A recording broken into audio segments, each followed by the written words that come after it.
Hello everyone, my name is Sahai and I'm making this video to talk about an experience I had with a pretty popular creator on this app by the name of Medusa's Judgment or Poetic Exposure TV. I want to start off by saying that this video is not to bash anyone or send hate to anyone. This is just simply me talking about my experience, speaking about my story and my truth. In August of 2022, I DM'd this individual on Instagram saying I'm a really big fan of your content and I enjoy watching your videos.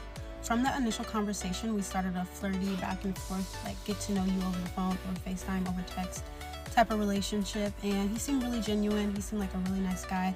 I really enjoyed talking to him, and eventually, a couple weeks after that initial DM, he suggested that maybe I should come to Philly. We could go to museums, we could go sightsee, I could show you around my city. And he was saying all these things, and I was like, you know what, sure, why not? I start college in about a month. I start my sophomore year of college in about a month, and I have a little bit of free time before the summer finally ends. Why not go to Philly for the first time? It will be fun, you know. He has a lot of stuff planned. So fast forward to the middle of September 2022, I actually go to Philly. When I got to Philly, I quickly realized all the stuff he was telling me we were going to do over the phone was just simply him telling me what I wanted to hear. None of that stuff he had actually planned. None of the stuff that he said we were going to do, we actually did. All the stuff that we did in Philly was me suggesting, like, hey, we should go to the farmer's market, or hey, we should go here. Nothing he did, nothing he said was actually what we did in Philly. And that was okay. I still had a really good time. I spent about a week in Philly, and when I got back to Washington, that's when things got really, really weird. We continued to talk on the phone and text like normal, and he started to talk to me about wanting to move. He was like, yeah, I want to move out of Philly. I hate Philly. I don't want to be here anymore. I've been here for my whole life, 25 years. I want to move and see different things. And I was like, oh, okay, like, cool. Where do you want to move? And he goes, oh, what about Washington? I can move up there with you. And I'm like, oh, well, you should wait a little bit. You should come and see Washington, visit Washington, or save a little bit of money before you just up and move. And he was basically telling me, like, oh, don't tell me what to do. I'm grown. I can make my own decisions. I know what's best for me. And I was like, okay, like, you got it. You can do whatever you want. You're right. He then starts saying he wants to move specifically to Bellingham, Washington, my small college town.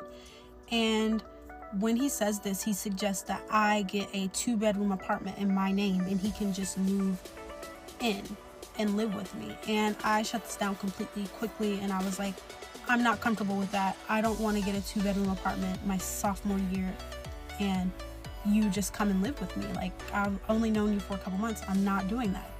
So he goes on to say, like, okay, well, if not, can you just suggest apartments in Bellingham that I could possibly move to?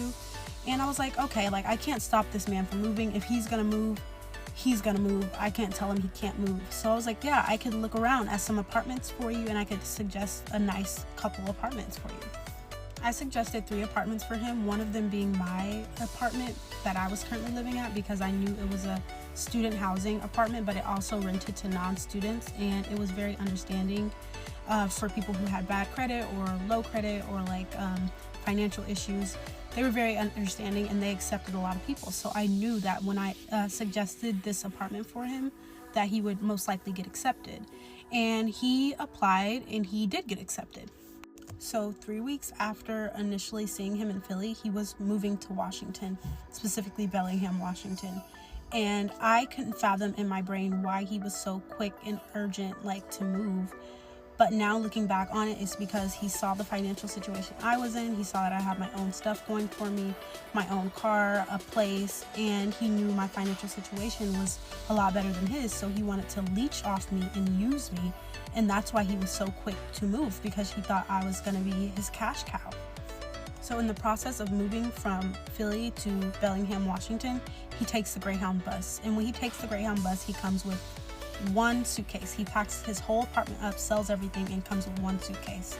On the bus, since it's a long bus ride, they stop in different states.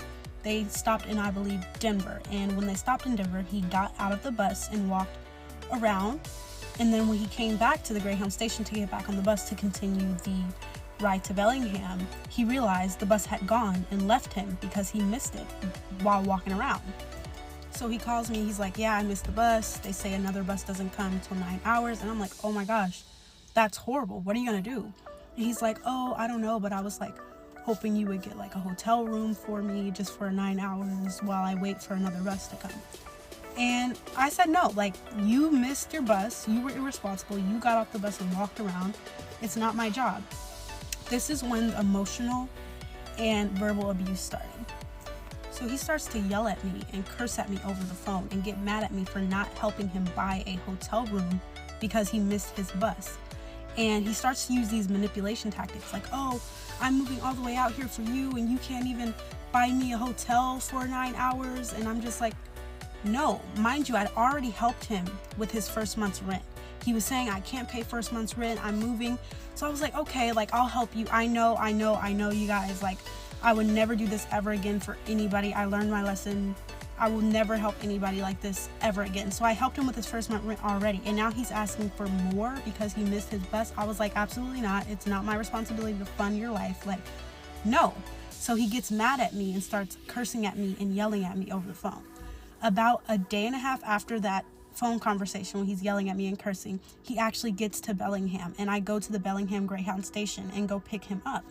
So when I go pick him up, I'm being very cordial, I'm being very nice to him, but I can tell that this person in my passenger seat is not the same person that I DM'd on Instagram and is dang sure not the same person that he portrays himself to be on TikTok. This is a very short-tempered individual, very angry individual, and I can tell by the way he's interacting with me, and I can tell by the way he interacted with me the previous day on the phone. So the Bellingham Greyhound station is about 5 minutes from the apartment we were staying at. So we drive to the apartment and we go and look at his apartment. He gets his keys, we go in, and it reeks. It reeks of pee. It smells horrible. The roommate has a cat that has peed on any and everything in sight. And he turns to me and he says like, hey, can I just sometimes stay at your place just to sleep or sometimes during the day? Because I can't, like, the smell, I can't get used to the smell. And I felt really bad, and that was my mistake, feeling bad, my first mistake. And I said yes, and he completely took advantage of this and got really crazy. He would be in my apartment for hours at a time, making skits and TikToks in my clothes, going through my closet, using my dresses, my bonnets, my shirts, everything for his skits, and he would be wearing my clothes in his skits. He would even go live almost daily in my Western Washington University. I'm gonna stop it right there. Would see the live, I'm gonna stop it right there for the simple fact that this is like 10 minutes. I already got y'all here for so long. But you got the gist of the story. Here's my ID. Now, this is a panderer. Like, you know how Derek Jackson, this is another one. But he is more in the streets. Well, no, Derek was in the streets too. He definitely was in the streets. He wasn't holding none of that back. The stories I heard about him was phenomenal, but that we're not talking about him. But dude is so loved on TikTok or wherever that people agree with what he is saying. But then the person that you're with, you don't treat the way that you're talking. That's the crazy part about the story. It's like, how the hell is you singing sweet nothings? Could get anyone singing them. Because, he got a couple million people following him, like singing them. But yet you can't tell the truth about what's actually going on. And the crazy part is you got so much followers. How are you broke? What are you doing with your bread? Like, what are you doing with your bread that you feel like it's okay to rely on a female who don't even know you yet to change your life? Like, what? And she's young at that. It's like, this is the person that people sit there and take information from. Somebody who's willing to use somebody younger than them to try to get ahead. And yet y'all like people like this. I mean, they do say y'all like liars, so if the lie is good enough, right? It's weird. I could never be that type of person. That's probably why people don't like me now. Because it's like, if you're not going to accept the truth, you might as well not ask me.